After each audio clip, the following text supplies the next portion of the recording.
Hello and a very warm welcome to everyone. I am Shrija Agrawal and you are watching the preface to our special series, Winning with Antifragility. Before we deep dive into a conversation with a very special guest today, I would like to spend some time, a few minutes, trying to do some context setting on why we are doing this series. The resilient resists shocks and stays the same. The anti-fragile gets better.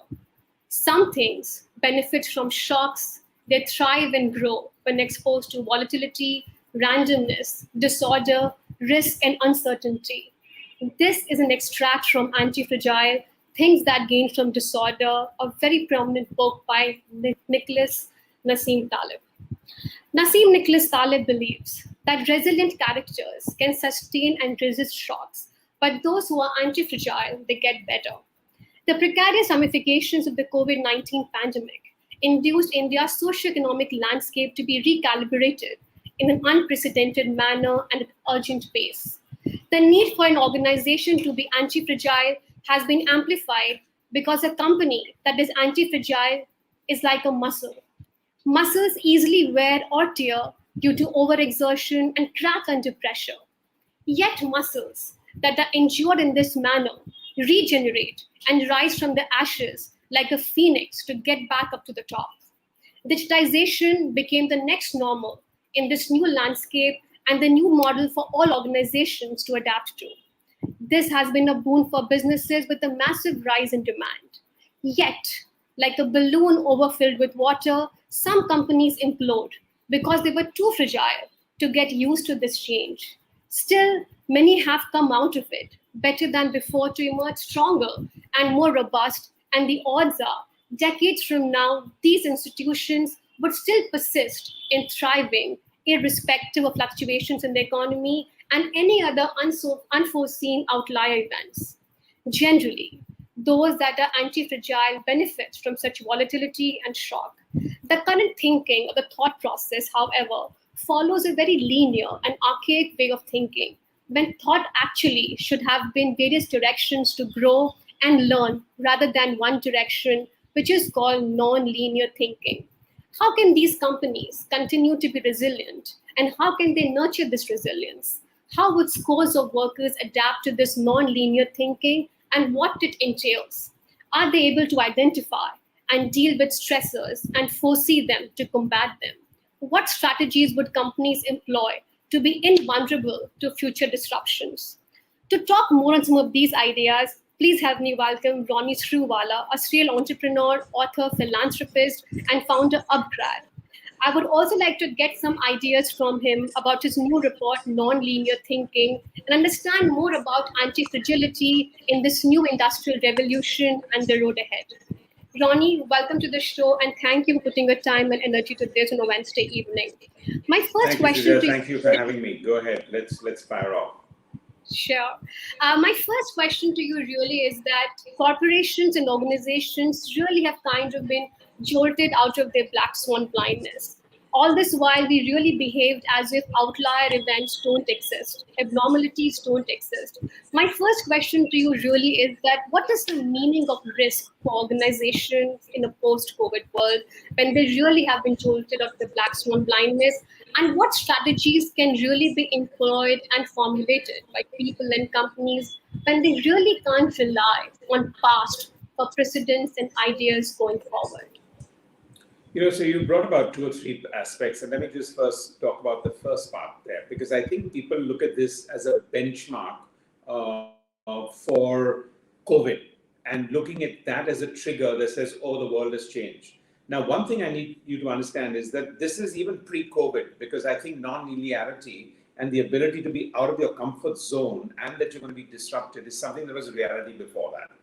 I think today the danger lies that because everyone is so focused on a very unique position, which they think is either temporary or momentary, you're spending half your time to be able to adjust it and sort of see how you deal with the present crisis. The other half is trying to find a new normal. I think the crux is the probability, if you take only that course of action, but not really get down to the crux that even in a non-pandemic situation, this crisis or this disruption or this ability to look at things non-linear would require the probability to you to going back to your normal when things actually get to a sense of normal will be high because you've been so distraught with trying to fix that. At the core, the disruption is more about consumer changing habits and technology. I think people always say, oh, technology is changing. I think the consumer habits have been changing.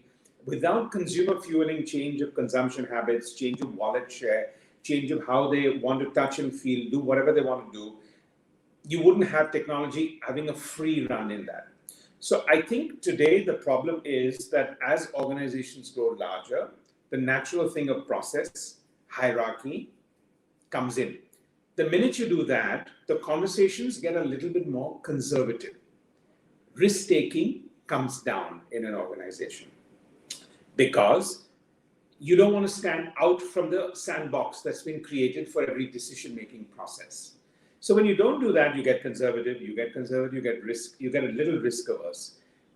That's when all the guards are down. That's the time when any boat, a small boat, can attack a big tanker. Because the simple reason is your guard is down. And that can apply in a pre-COVID, post-COVID, doesn't make a difference as well. The main thing when we leave our hands down is that because you're being conservative and trying to be risk averse, you start leaning onto past precedents. 9 out of 10 conversations in a room when you're discussing some new way of approaching something is, yes, but we tried this 3 years back and it didn't work. How is that even relevant? Because how you tried it, what you tried, what was the consumer impact, what was done 3 years back cannot be relevant today. But if you're going to close all options because of past precedents, or you're saying this was necessarily done in a particular manner, and I don't think this would work, or this is how I did it in my past organization, which is most baggage most people carry. I did that for the last 5 years. This is how it normally gets done. All those sentences bring about conservativeness, slowing down, linearity thinking, and at the core of it, you're slowing down an organization. Thanks for that, Ronnie. If I were to you look at the buzzwords that you used in your answer, you spoke about linear thinking, you spoke about being conservative, you spoke about organizations tending to have that. Are you saying that startups perhaps tend to be more anti-fragile and more nimble-footed? One can sort of construe that. They've generally been construed as that. And do you generally observe them employing more non-linear talent and such methods of thinking to be more resilient and perhaps at some stage also become anti-fragile? You know, I think just because you're a startup doesn't give you a license to just be completely disruptive. Actually, I think a lot of people under the guise of startup get to be quite unstructured, experimentative just for the point of being experimentative, and you feel it's very free-flowing. Gut is not an evolved gut, it becomes a gut decision. Okay, let's try this, let's try that. Multifaceted approach to various problems sometimes come about. So I think there's a fallacy there that if you're a startup, you're nimble, because actually you've got a very different eclectic group of people that have come together. There is no maturity or a single strand other than the founder that can hold together a culture. Until a culture is formed in an organization, it's very difficult to be able to optimize the results of various people's different strengths. What happens is people will come from diverse fields with diverse cultures and start implementing them in an organization because there isn't an existing culture or an existing way in which to do that. So actually, you need triple the effort for real disruptive and non-linear thinking to be productive in a startup than even in a company that may be a little bit more hierarchical, little bit more conservative, but if there's pressure from the top that says, outside of our financial targets, these are the 3 goals that we want to meet, which is going to be on innovation, it can happen better. I think to say that startup will attract that kind of talent, it may attract that kind of talent, but if it's not channelized, it's actually a negative, not a positive. So what really is non-linear thinking, if you were to sort of practically explain that to me, for example, for a large organization? I think for any organization, it's first about how it occurs with leadership. So non-linearity is not just from an organization. It happens with leaders. Then it happens with leadership team. I mean, at the core for me, the basic definition is the past is less and less relevant. Now, that does not mean that the experience and your learning lessons and your failures should be forgotten about. That actually helps you get your gut level instincts to be better.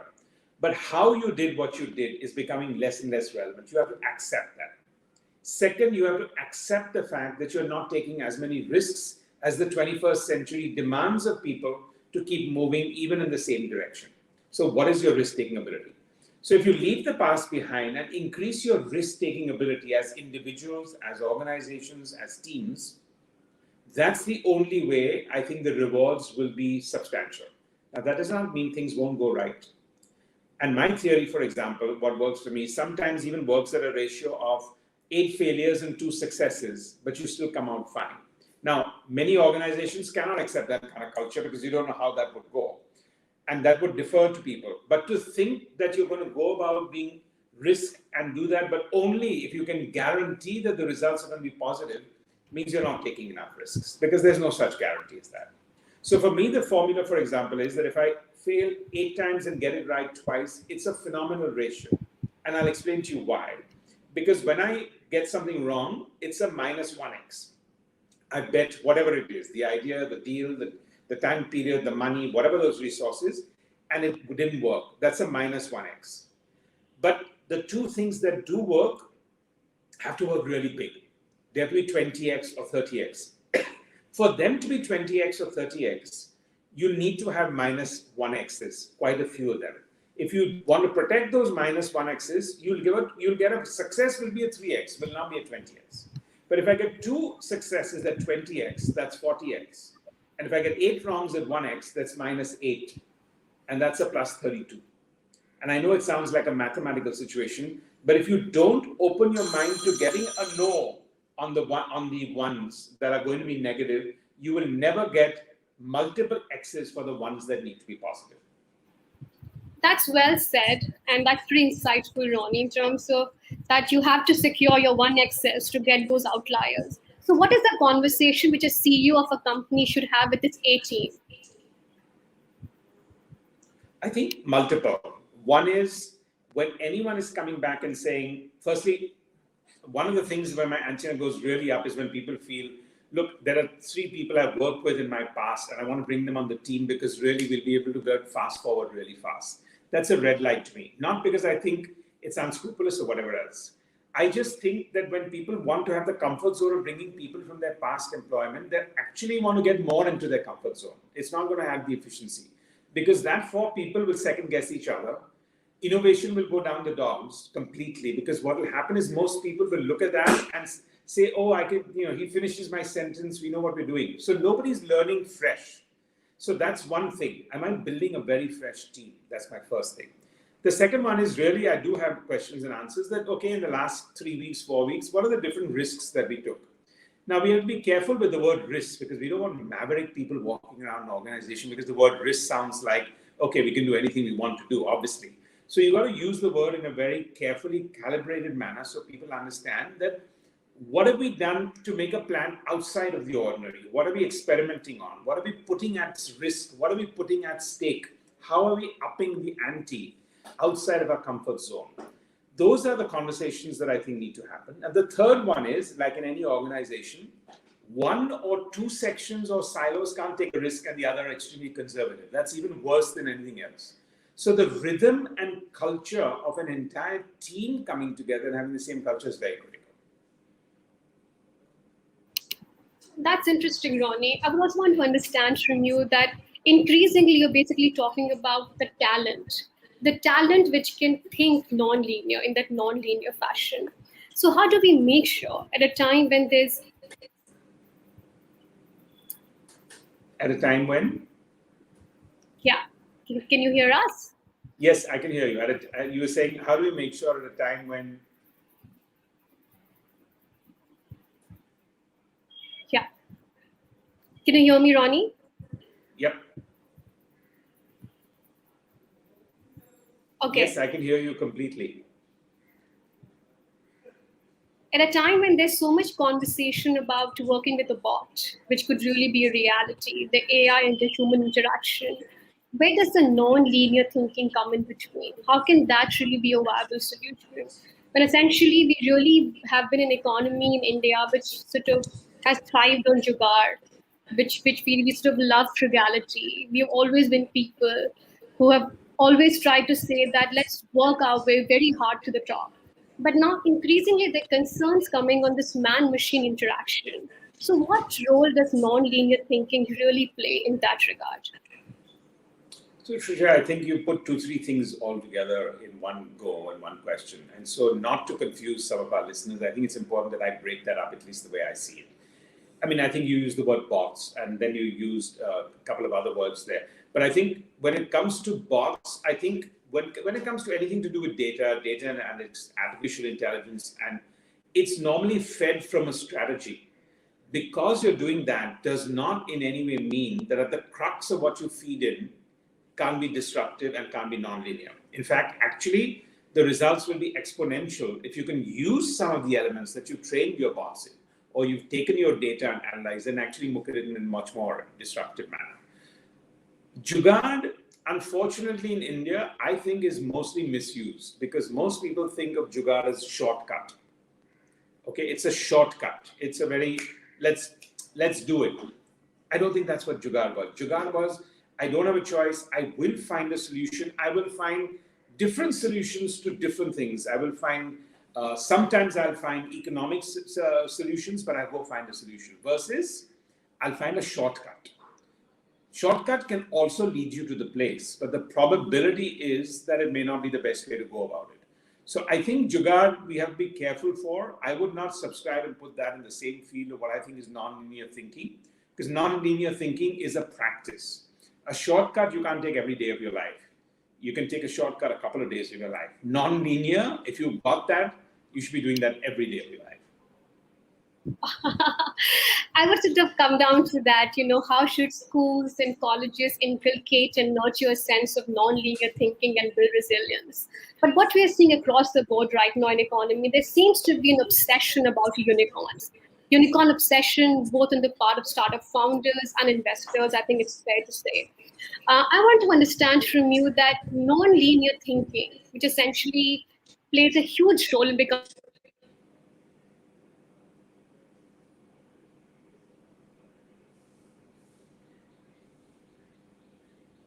to that fact that there was a huge surge in demand because of digitization. There were few who cracked under pressure, but there were few who actually emerged much stronger from it.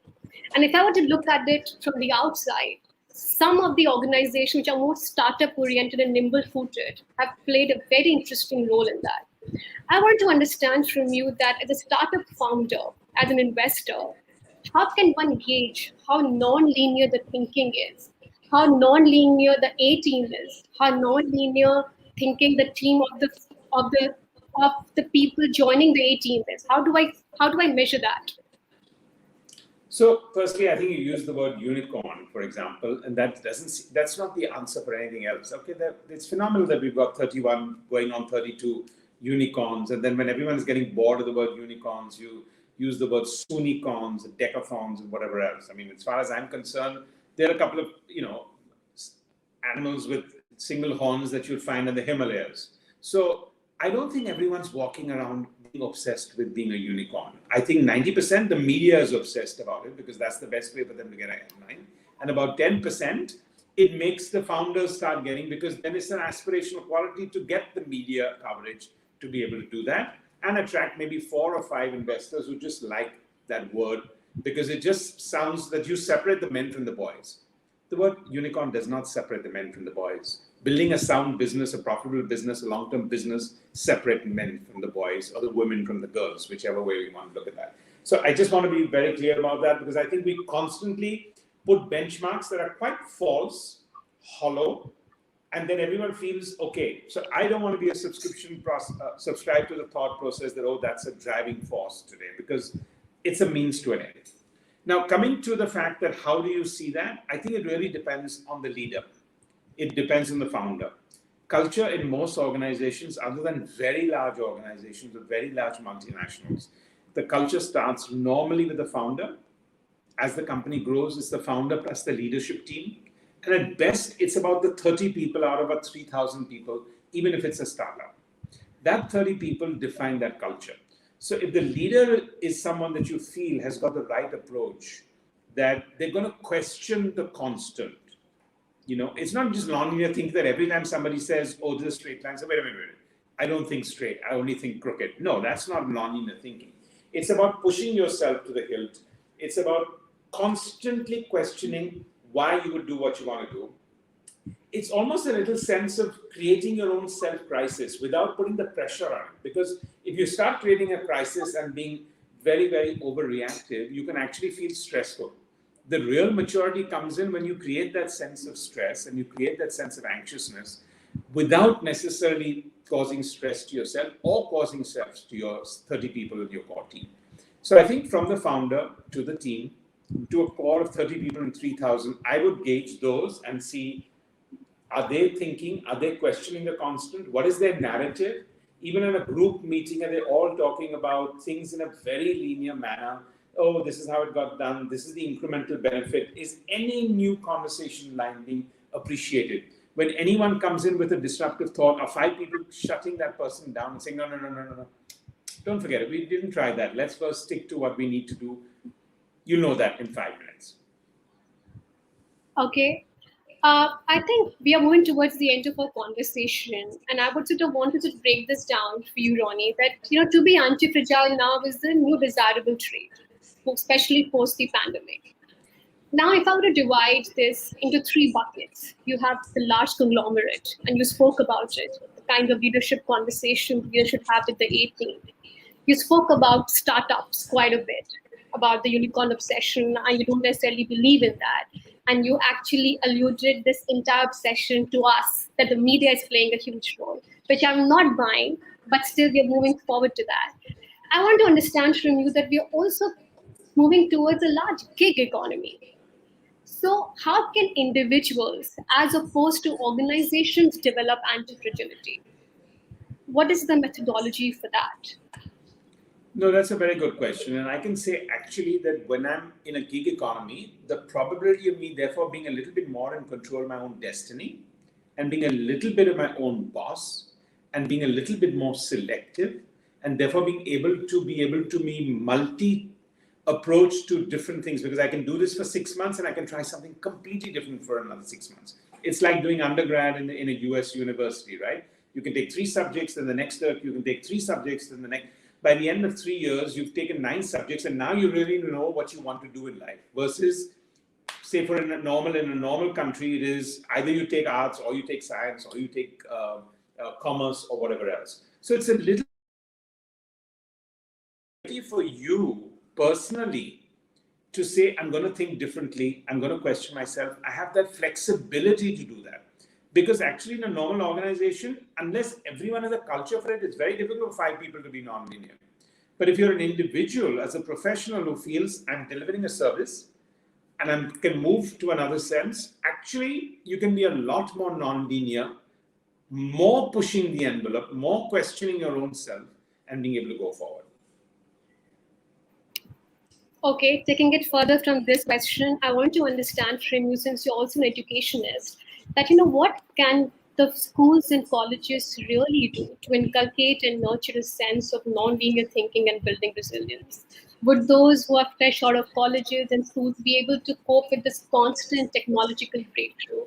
And how do you prepare them for this future, the uncertain future, and perhaps get to a stage where they also develop anti-fragility? I think it's about being interactive.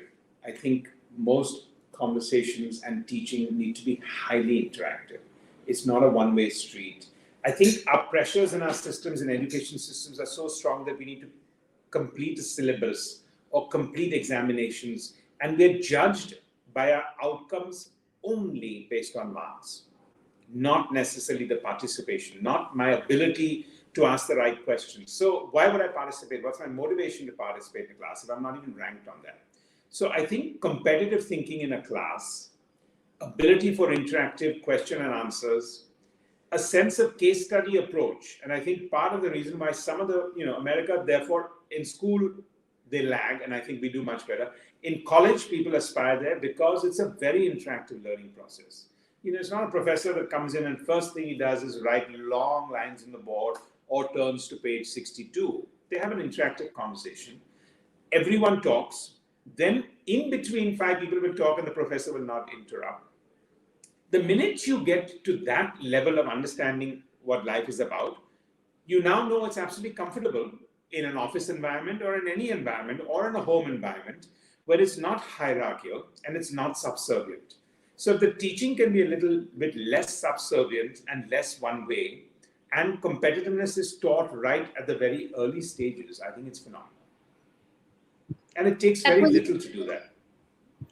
Yeah, it's a pretty interesting conversation. We really began with antifragility for organizations, non-linear thinking, talked about AI-human interactions, schools, colleges. I think we are sort of getting towards the end of this conversation. I think about 3 to 4 minutes with you. And I would like to do a bit of a rapid fire. My first question to you really, and absolutely with the subject, if you were to tell me in 2 sentences, what really is the problem with linear thinking?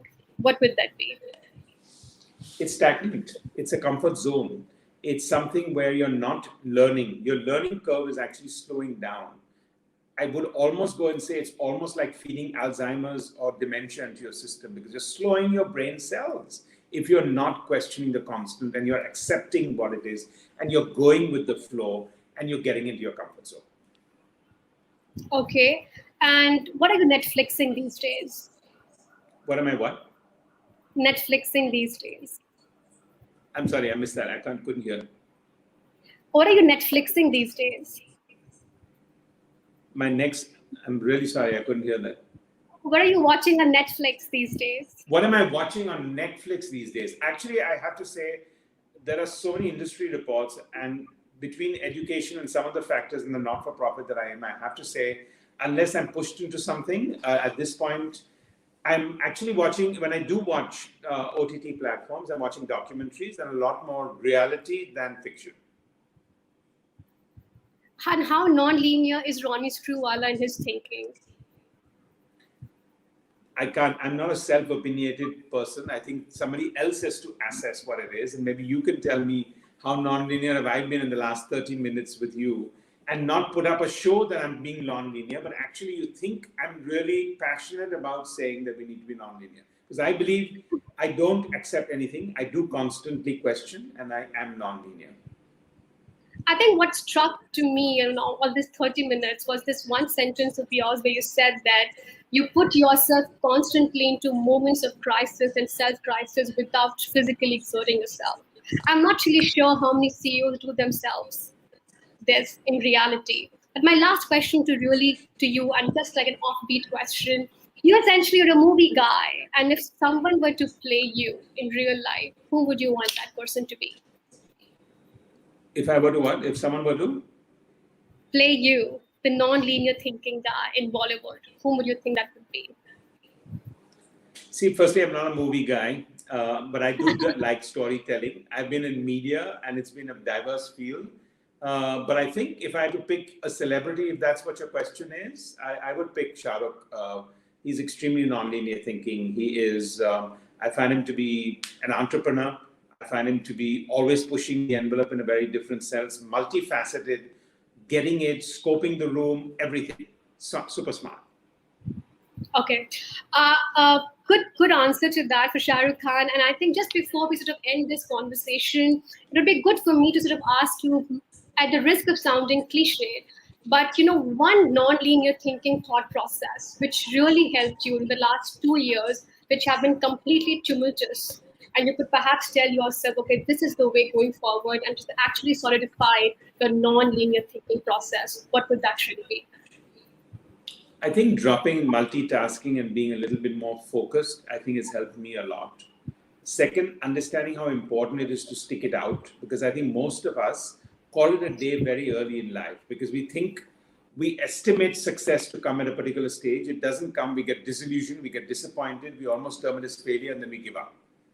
And actually, you could be round the corner going about, and all you needed to do was wait that other minute, that other hour, that other day. Lovely, Ronnie. Great talking to you. I think I thoroughly enjoyed my last 30 minutes with you on a Wednesday evening, and I wish you Lovely. and yours are doing well. Until the time, I think our audiences have been very patient, and I would hope that they continue to watch the series and much more in our Winning with Antifragility series. And thank you for joining us. Thank you, Till the time I lovely. see Thank you. you so much. Thank you for having me. Bye. Bye.